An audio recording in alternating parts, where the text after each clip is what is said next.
मकर संक्रांति के दिन चुपचाप गाय को खिला दें। यह एक छोटी सी चीज। उससे पहले दोस्तों जान लेते हैं मकर संक्रांति के बारे में।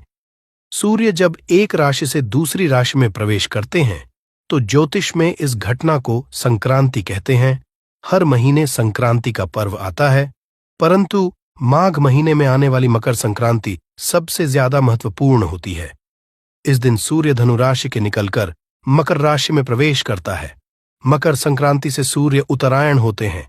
आइए जानते हैं साल 2024 में मकर संक्रांति कब है। स्नान दान मुहूर्त महत्व डॉक्टर साल 2024 में मकर संक्रांति 15 जनवरी 2024 को मनाई जाएगी।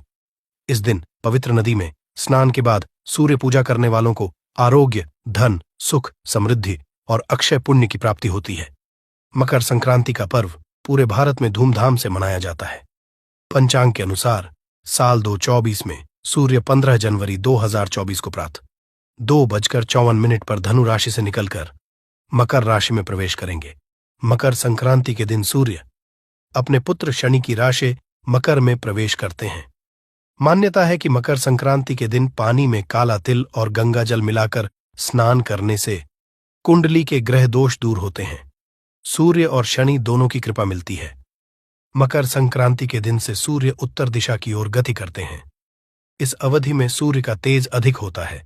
यही वजह है कि संक्रांति पर सूर्य पूजा करने से मान, सम्मान, धन और स्वास्थ्य लाभ मिलता है।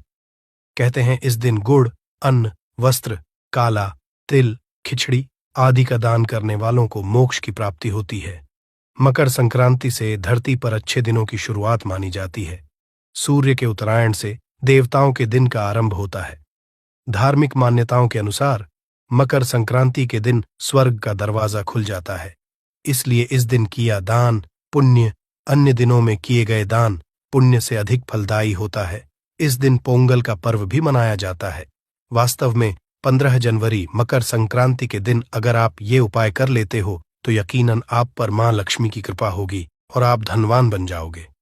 आप धनवान न बने तो मुझे बताना दोस्तों, बस जो उपाय आपको बताया जाए वह उपाय कर लेना। चलिए जानते हैं 15 जनवरी मकर संक्रांति दिन चुपचाप गाय को दे। यह एक छोटी सी चीज।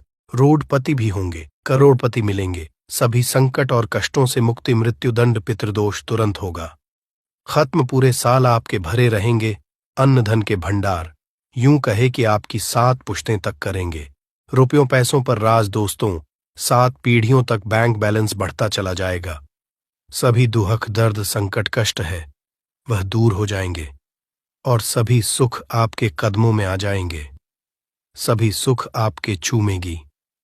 यदि आप यह एक छोटी और खास चीज चुपचाप गाय को खिला देते हैं तो तत्काल गरीबी आपके जीवन से खत्म हो जाएगी। यूं कहें मानव रंग से राजा बन जाता है और 33 कोटि देवी देवताओं को धारण करने वाली गौ माता की भी कृपा मानव पर आजीवन बरसती है। मानव के घर में कभी भी अन्न धन वस्त्र कमी नहीं होती है। धन के भंडार मानव के घर में भरे रहते हैं। मानव के जीवन से गरीबी खत्म हो जाती है। तो दोस्तों, कौन कौन से वे गाय से जुड़े खास और महत्वपूर्ण उपाय हैं जिन्हें यदि आप 15 जनवरी मकर संक्रांति दिन कर लेते हैं तो दोस्तों यकीन मानिए आपके घर में अन्न धन के भंडार सदैव भरे रहेंगे। जो भी जीवन दुख, दर्द, संकट, कष्ट है वह सभी दूर हो जाएंगे। इस वीडियो में हम आपको उसी एक खास और महत्वपूर्ण चीज के बारे में बताएंगे, क्योंकि आपको 15 जनवरी मकर संक्रांति के दिन गाय को जरूर लानी है। तो दोस्तों, अपने फायदे के लिए पूरा वीडियो देखना।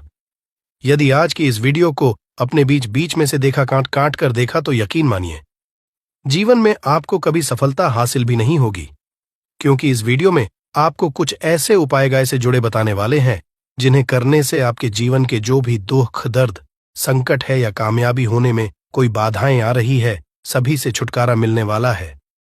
यूं कहे कि आपके जीवन में अपार मन, सुख, संपत्ति की प्राप्ति हो जाएगी। कभी भी धन से संबंधित परेशानी नहीं रहेगी। आर्थिक स्थिति आपकी प्रबल हो जाएगी। धन प्राप्ति के योग बन जाएंगे और जीवन में सदैव अन्न धन के भंडार आपके घर में भरे रहेंगे। अन्न धन वस्त्र कभी कमी नहीं होगी आपके घर में। तो दोस्तों, आज का वीडियो पूरा देखकर जाना।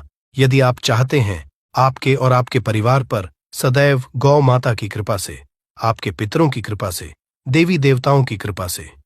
तो दोस्तों, वीडियो को पूरा देखकर जाना, बहुत ही फायदेमंद वीडियो है। पूरे 500 सालों के बाद ऐसे दुर्लभ संयोग में है।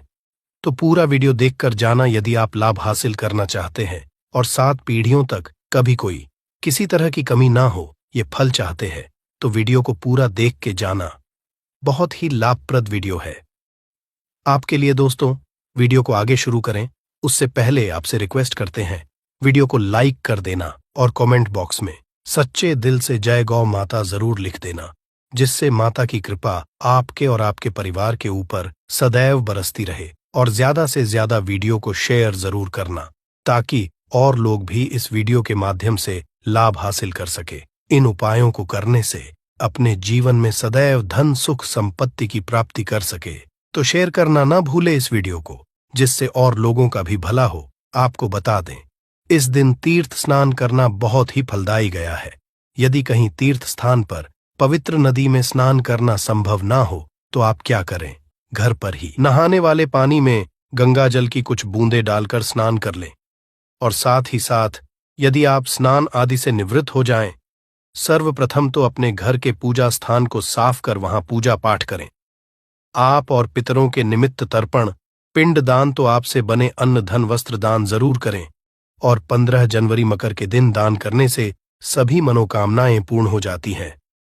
15 जनवरी मकर संक्रांति के दिन विशेषकर पूर्वजों की पूजन के लिए बहुत ही शुभ फलदायी समझा गया है।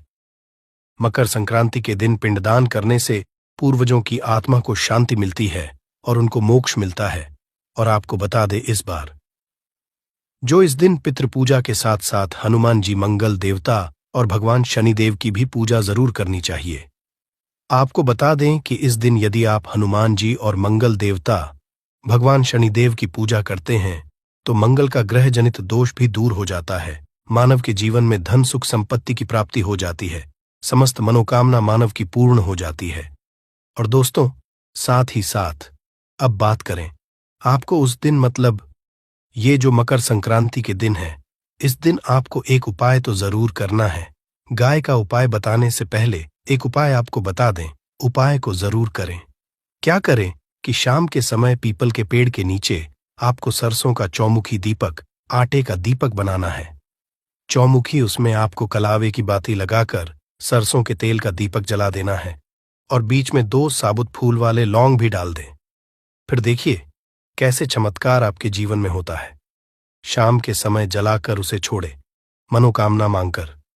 दोस्तों, 21 दिनों के अंदर आपकी वो मनोकामना पूर्ण ना हो जाए, हमें बता देना।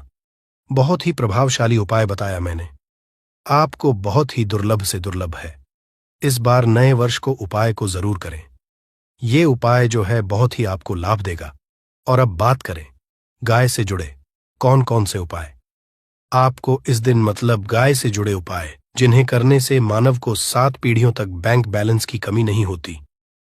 दुख, दर्द, संकट, कष्ट दूर हो जाते हैं और सभी सुख मानव के कदमों में आ जाते हैं। कदम है सभी सुख और घर में अन्न धन के भंडार सदैव भरे रहते हैं, कोई कमी नहीं होती। किसी तरह कौन कौन से उपाय ध्यान से सुनना, जिस तरह बताए उसी तरह इन उपायों को आपको करना है। तो चलिए शुरू करते हैं। कौन कौन से गाय से जुड़े उपाय है। प्रभावशाली चमत्कारिक उपाय है जो कि आपकी किस्मत को चमका देंगे। मकर संक्रांति से आपको लाभ शुरू करते हैं। दोस्तों, सनातन परंपरा में गाय गंगा और गायत्री का बहुत ज्यादा धार्मिक महत्व है।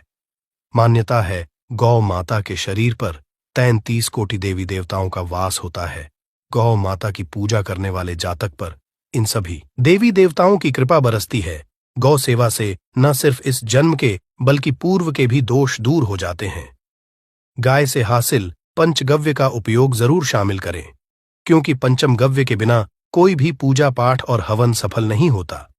या दोस्तों, गौ कृपा पाने के लिए प्रतिदिन सप्ताह अथवा महीने में परिवार समेत एक बार गौशाला का नियम जरूर बनाएं और वहां गायों को हरा चारा जरूर खिलाएं।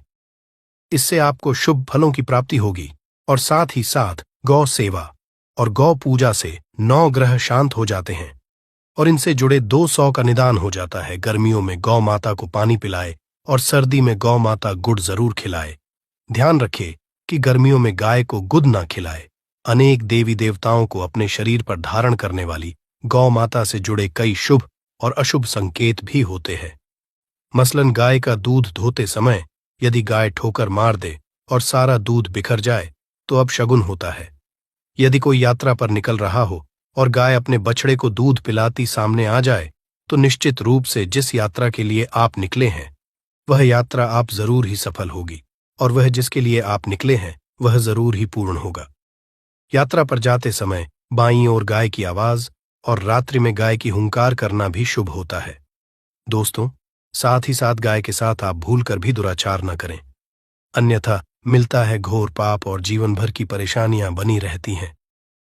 जी हां दोस्तों, गाय को राष्ट्रीय पशु बनाए जाने और इन्हें मौलिक अधिकार दिए जाने की बात हो रही है तो सवाल उठता है, गाय संस्कृति का अहम हिस्सा है, तब भी गाय के साथ लोग खराब व्यवहार कैसे कर लेते हैं। गाय दर दर भटक रहती है, भरपेट इन्हें चारा तक लोग नहीं देते।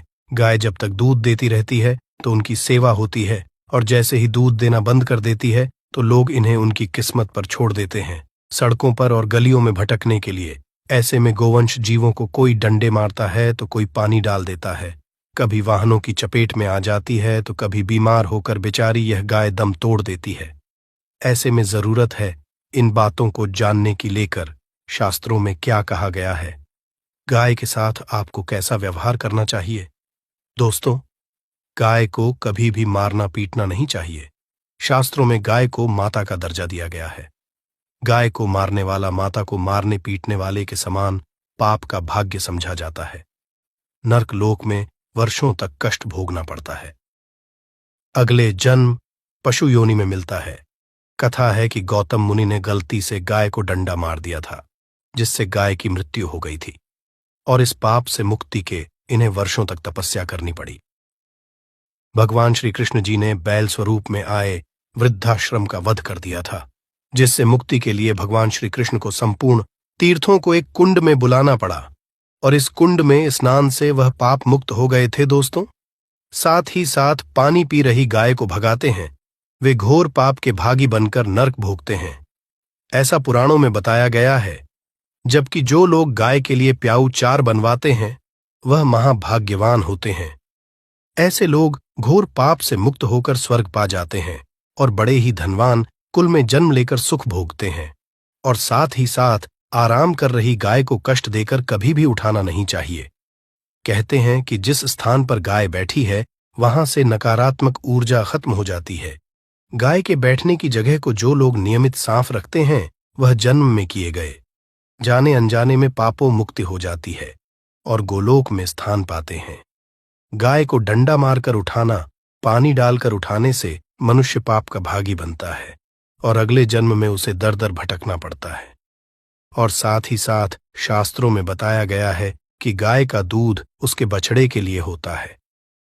गाय के बछड़े से बचा हुआ दूध ही मनुष्य को लेना चाहिए, परंतु कुछ लोग एक बार गाय को दूध लेने बाद फिर से बछड़े के लिए बचा हुआ दूध भी ढो लेते। ऐसा करना घोर पाप कहा जाता है। ऐसे दूध को धोने वाला और ग्रहण करने वाला दोनों ही पाप के भागी बन जाते हैं। दोस्तों, साथ ही साथ शास्त्रों में कहा गया है कि गौवंश मतलब गाय और बैल के पीठ पर नहीं बैठना चाहिए। इनकी पीठ पर बैठने से महापाप लगता है। ऐसे लोगों को नर्क की यातना भोगनी पड़ती है। एकमात्र देव के अंश के उत्पन्न नंदी ही गोवंशीय है, जिस पर स्वयं महादेव और महादेवी करती हैं, क्योंकि नंदी ने स्वयं अपनी इच्छा से महादेवी की सवारी बनना स्वीकार किया था। और साथ ही साथ शास्त्रों में गाय के दान को बहुत ही महत्व दिया गया है, परंतु ऐसी गाय का दान कभी नहीं करना चाहिए जो बूढ़े और बीमार हो। कठोपनिषद में नचकेता की कथा भी इस संदर्भ में है कि जिस नचकेता ने पिता द्वारा बूढ़ी गाय को दान करने पर आपत्ति जताई थी। दूध देने वाली और बछड़े सहित जो लोग गाय दान करते हैं वह महान पुण्य को हासिल करके स्वर्ग में स्थान पाते हैं। दोस्तों, साथ ही साथ सूर्य, चंद्र, मंगल, शुक्र की युक्ति राहु से हो तो पितृदोष होता है। यह भी मान्यता है कि सूर्य का संबंध पिता से एवं मंगल का संबंध होने के कारण सूर्य यदि शनि राहु या केतु के साथ स्थित हो या दृष्टि संबंधी हो तथा मंगल की युति राहु या केतु